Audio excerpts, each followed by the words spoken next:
Olá amigos do canal Espiritualidade.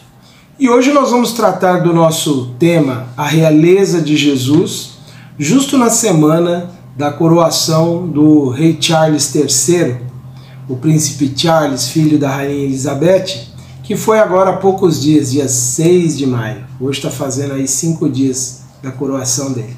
Quem acompanhou todas as notícias, viu toda a movimentação, viu que também o povo inglês já não está mais tão disposto assim a aceitar como tão necessária a presença de um rei. E essa história de reis e rainhas vai muito longe.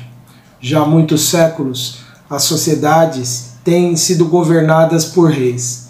Alguns até tentaram acertar, tentaram ser um pouco justos, mas diante das circunstâncias, dos fatos da sua época, todos eles de alguma forma cometeram graves deslizes nas suas ações.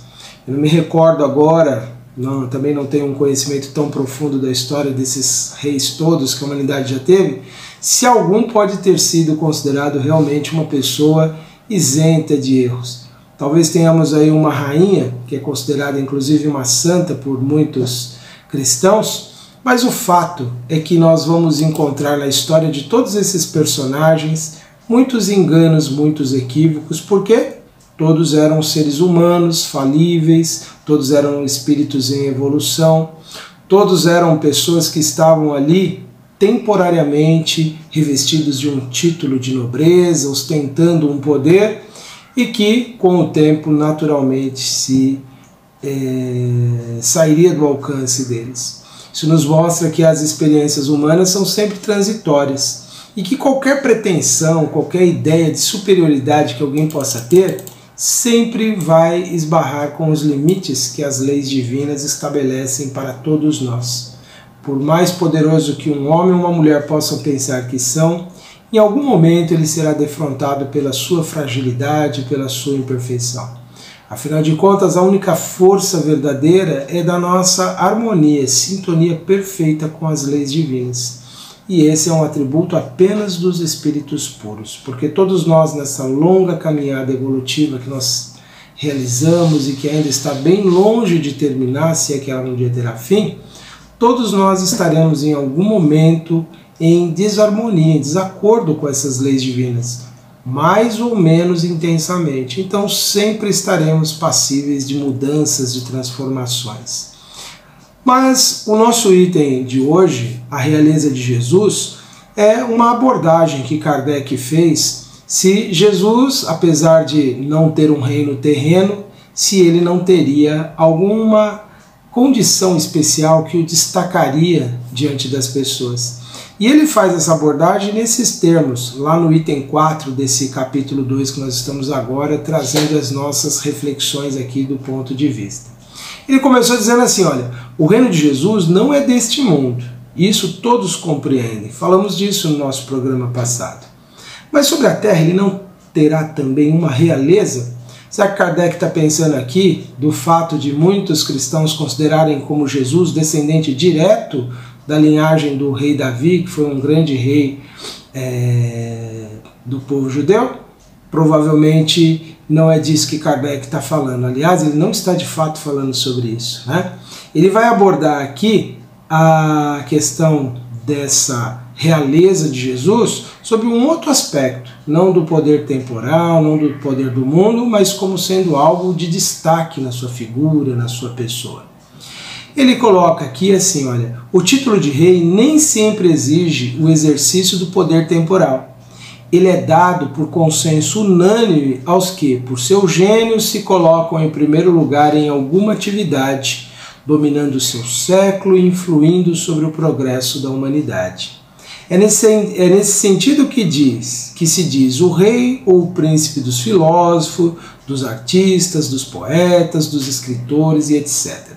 Se Kardec vivesse no nosso tempo, seria inevitável ele falar, por exemplo, do rei Pelé. Aliás, muitos o consideram o rei do futebol e, segundo uma pesquisa que eu fiz aqui, ele teria ganho esse título aos 17 anos, quando o Nelson Rodrigues, um grande personagem da cultura do teatro brasileiro, um cronista também, ele, ao presenciar ali uma partida do Pelé, ele chamou de rei, devido à sua grande habilidade e o seu grande destaque.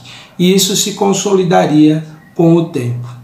Também nós temos uma outra figura aqui que Kardec até poderia ter usado se ele vivesse no nosso tempo, que é a do cantor Roberto Carlos, que também foi chamado de rei pela primeira vez lá pelo Abelardo Barbosa, o famoso Chacrinha, que tinha um programa também numa TV aqui há muitos anos atrás. Também ele o apelidou, né, de o rei Roberto Carlos. E tem mais dessa história, mas esses são apenas exemplos. Nós nem podemos dizer categoricamente que essas pessoas possam ou não ser consideradas verdadeiramente rei, porque foge da nossa capacidade de análise. O fato é que eles têm esse consenso.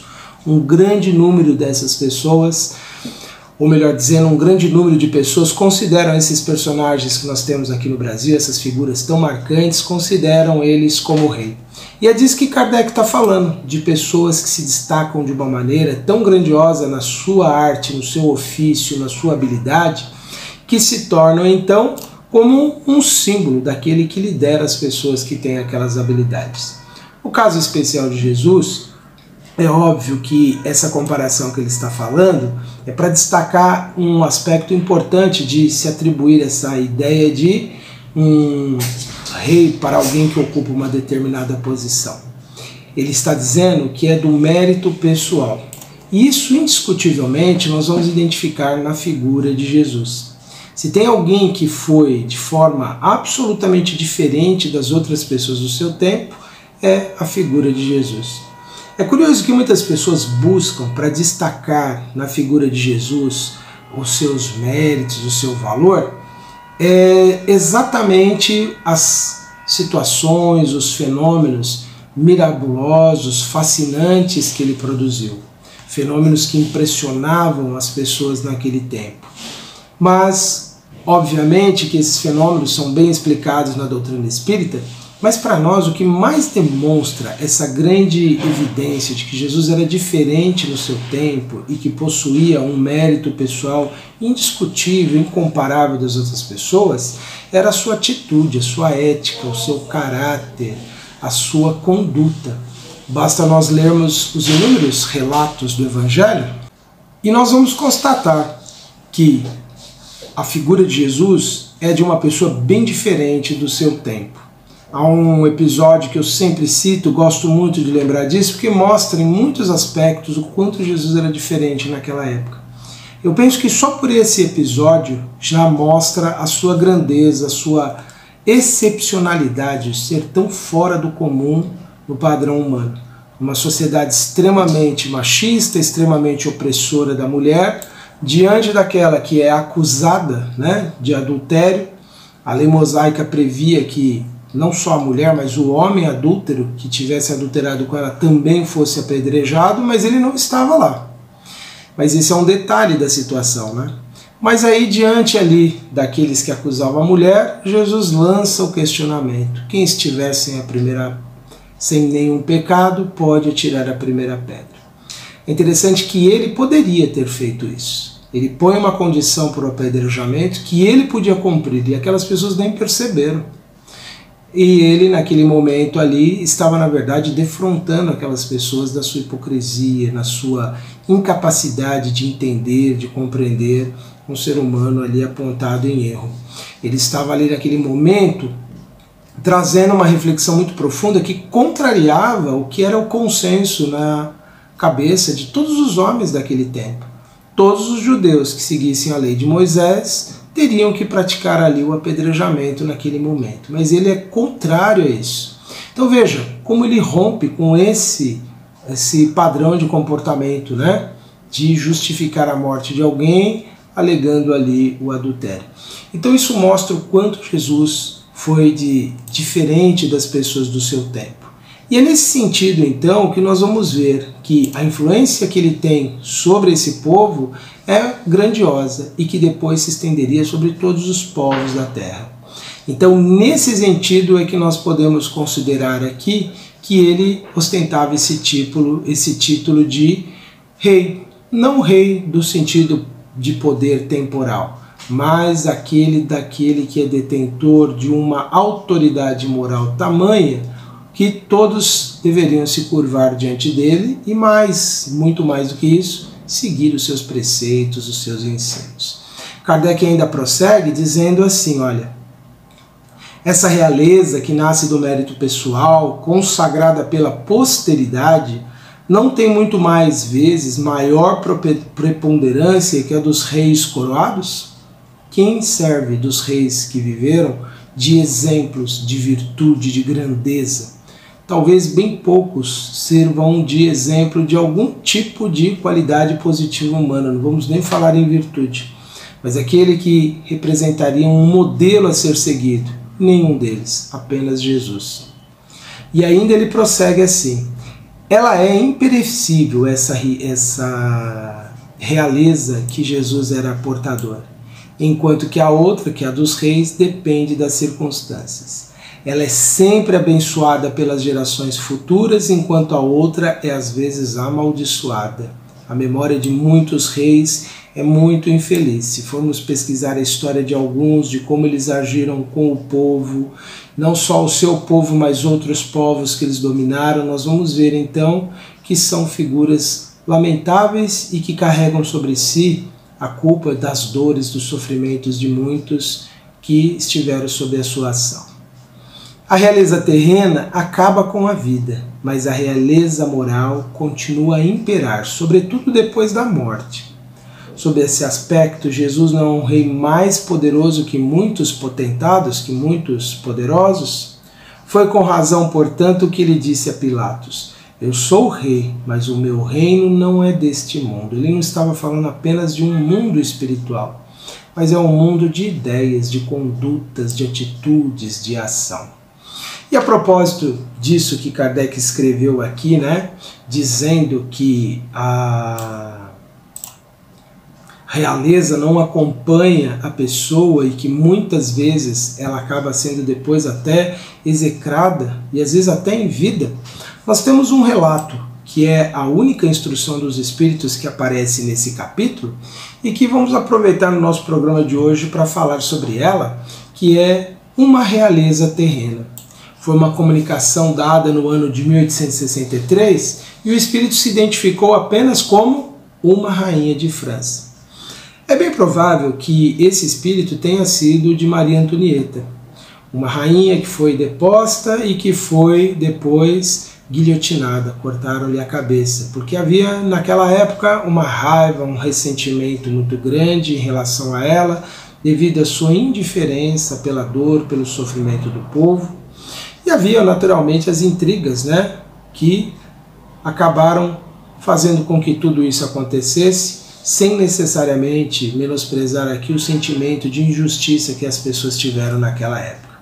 Mas o que é mais importante para nós aqui é as colocações que esse espírito faz sobre a sua condição e que respalda tudo isso que Kardec diz nesse item aqui.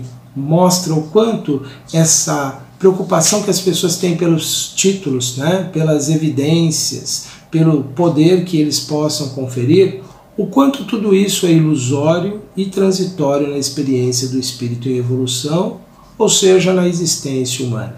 Somos espíritos em evolução. E ela começa dizendo assim, quem poderia melhor do que eu compreender a verdade dessas palavras de nosso Senhor? Meu reino não é deste mundo.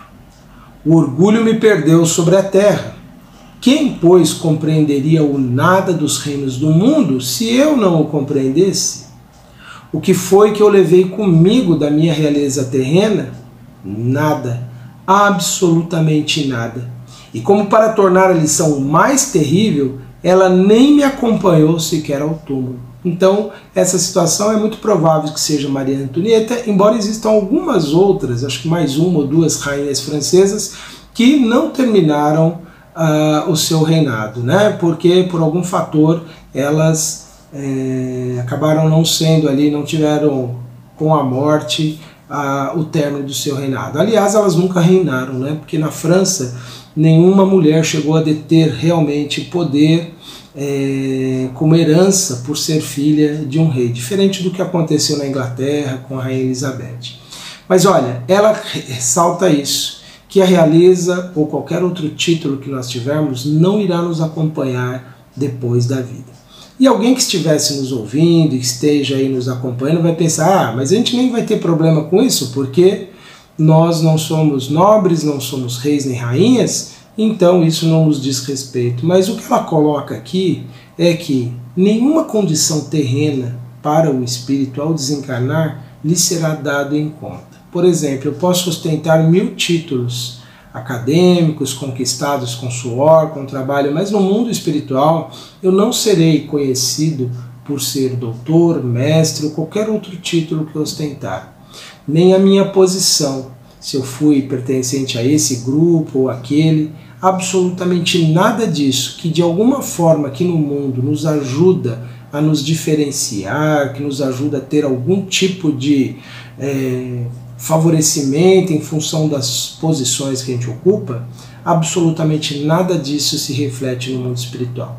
Pelo contrário, apenas as nossas atitudes retas, íntegras é que vão influenciar lá. Então tudo o que ela fala aqui nos leva a pensar em nossa existência. E tem algo mais especial que ela escreveu, que ela disse assim, olha, e que para tornar a lição mais terrível, ela não me acompanhou sequer até o túmulo. Rainha eu fui entre os homens e rainha pensei chegar no reino dos céus. Mas que desilusão! E que humilhação, quando em vez de ser ali recebida como soberana, tive de ver acima de mim, mas muito acima, homens que eu considerava pequeninos e os desprezava por não terem nas veias um sangue nobre. Só então compreendi a fatuidade dos homens e das grandezas que tão avidamente buscamos sobre a terra. Às vezes a gente não ostenta título nenhum, mas a gente tem aqueles que nós mesmos nos damos. Muitas vezes a gente nos imagina como alguém especial, superior, diferente das outras pessoas, e por vaidade a gente pode estar menosprezando alguém, pensando, essa pessoa não é como eu, não tem as lutas que eu tenho, não tem as vitórias que eu tenho, não tem o merecimento que eu tenho. Veja, não é um título que as outras pessoas nos deram, que nós conquistamos por alguma razão, mas é uma imagem que nós criamos por nós mesmos. Então nós podemos passar por essa situação que essa rainha de França passou. Podemos chegar no mundo espiritual e perceber que algumas pessoas que nós desprezamos, que nós julgamos elas e consideramos elas como inferiores, imperfeitas, cheias de vícios, elas podem estar numa condição diferente espiritualmente de nós. Elas podem ter ali conquistas que nós nem imaginamos.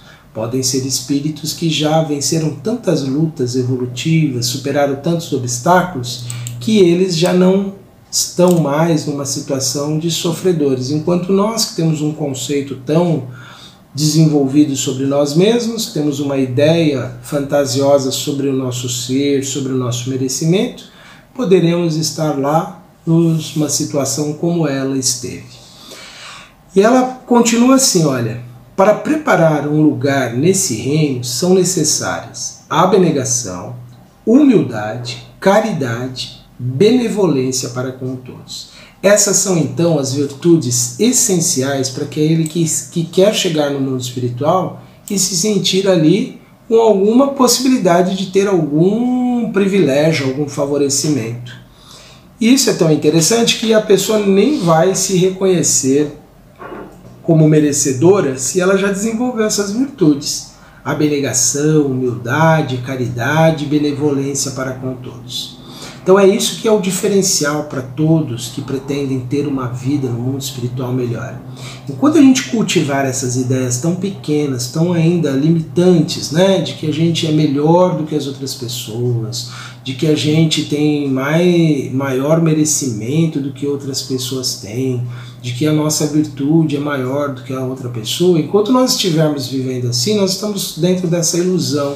Então não serão só os nobres que vão se decepcionar quando chegar no mundo espiritual, não são só as pessoas detentoras de títulos, sejam eles acadêmicos, resultado do seu merecimento, do seu estudo, ou das pessoas que ocuparam algum cargo político que lhes dá destaque, que lhe dá algum privilégio. A morte nivela todo mundo no mundo espiritual e cada um vai encontrar exatamente o resultado do quanto foi abnegado. do quanto foi humilde, do quanto foi caridoso, do quanto foi benevolente. Essa comunicação é importante para a gente pensar que precisamos desmontar essas ilusões que nós criamos sobre nós mesmos. E ela vai desenvolvendo a ideia dela ainda assim, olha, ó Jesus, disseste que teu reino não era deste mundo, porque é necessário sofrer para chegar ao céu, e os degraus do trono não levam até lá. Foi a conclusão que ela pessoalmente teve. Se alguém usasse sua posição no mundo para praticar o bem dentro desses princípios de abnegação, humildade, caridade e benevolência, essa pessoa poderia sim ter sido alguém de grande resultado no mundo espiritual. Nós temos uma figura que ela é meio controversa, para alguns é considerada um modelo de virtude, para outros não.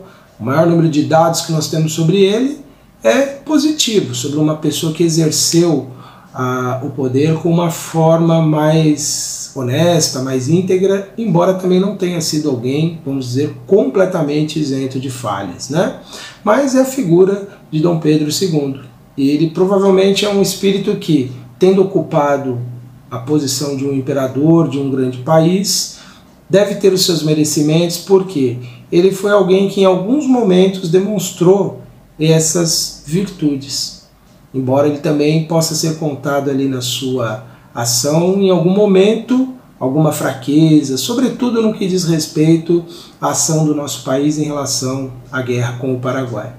Mas não nos cabe julgá-lo neste momento, né? Temos aí os historiadores que debatem as ações, o quanto ele realmente pode ter falhado ou não como um governante, e o mais importante é, quando nós examinamos a história de qualquer pessoa, é aproveitarmos os bons exemplos, aquilo que de bom essas pessoas possam ter nos apresentado.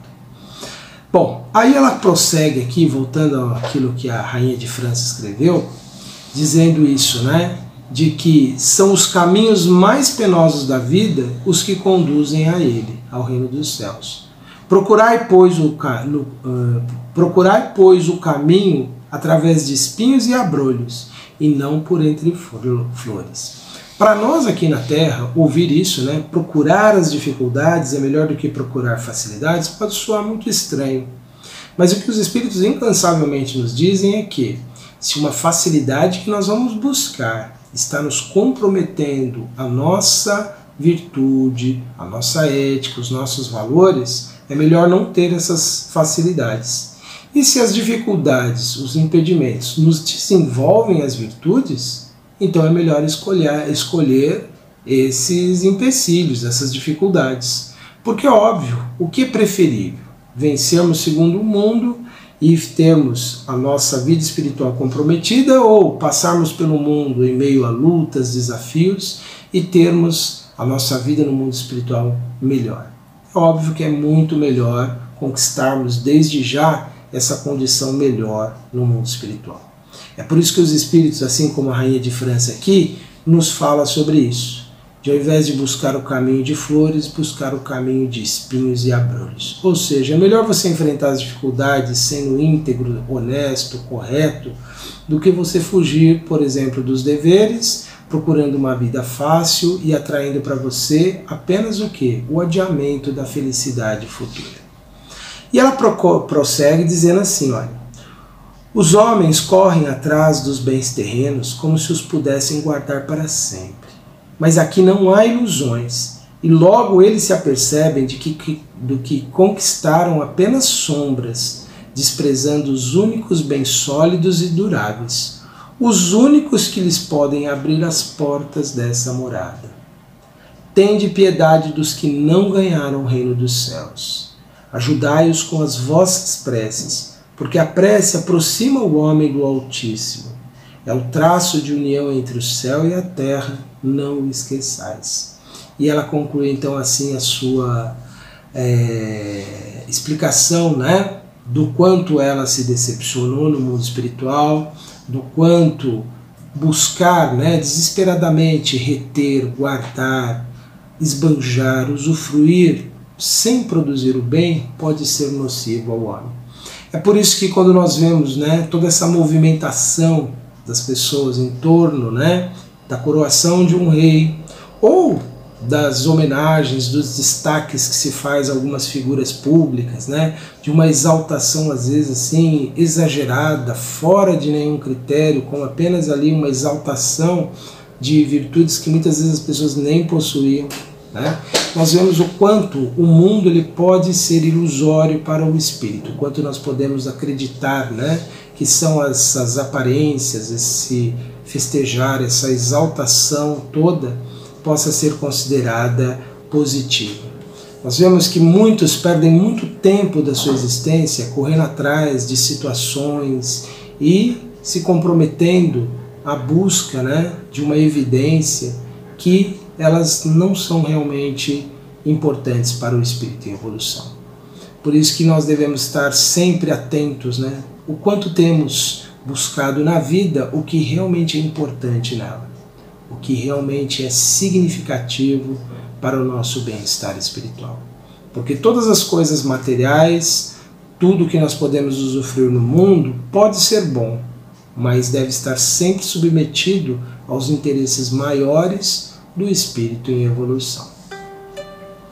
Eu convido então a todos para nosso momento de prece, de reflexão, elevando o nosso pensamento a Deus e rogando ao Pai que nos dê a força, a coragem, a determinação de avançarmos em nossa caminhada, sem nos apegarmos às ilusões e vivendo de acordo com a nossa consciência e com o dever retamente cumprido. Pai de infinita misericórdia, nós te pedimos a força para assim prosseguirmos e que possamos conquistar nesta vida ainda, Senhor, o merecimento por desenvolvermos em nós a força de vontade de conquistar os verdadeiros valores do Espírito, como a fé, a paciência, a abnegação, a caridade, a simplicidade. Permita, Senhor, que possamos ouvir os conselhos amorosos dos sábios espíritos benfeitores, a nos inspirarem, a nos conduzirem em nossa caminhada, e que possamos vencer os obstáculos da vida com tranquilidade, com paz na consciência, sendo senhores de nossas ações, de nossas escolhas, e que possamos nos tornar, Senhor, efetivamente felizes na simplicidade, no cultivo das virtudes. Que cada vez mais possamos nos apropriar, Senhor, dessas ideias e que elas possam nos transformar. E que todos aqueles que passaram por momentos de ilusão no mundo, seduzidos pelas vantagens materiais, pelas ilusões da aparência, pelas situações enganosas do falso destaque que conquistaram, que eles todos possam encontrar, Senhor, o amparo, o auxílio dos Espíritos amorosos, que a todos auxiliam em sua jornada, e que rapidamente eles possam se arrepender e retomarem a sua própria evolução. A nossa gratidão por tudo, Senhor, que assim seja. Graças te damos. Meus amigos, estas foram as nossas reflexões para este momento. Continue acompanhando a nossa programação no canal Inspiritualidade. Também a nossa programação de palestras no nosso site antenormorais.com.br. Um grande abraço a todos e até a próxima.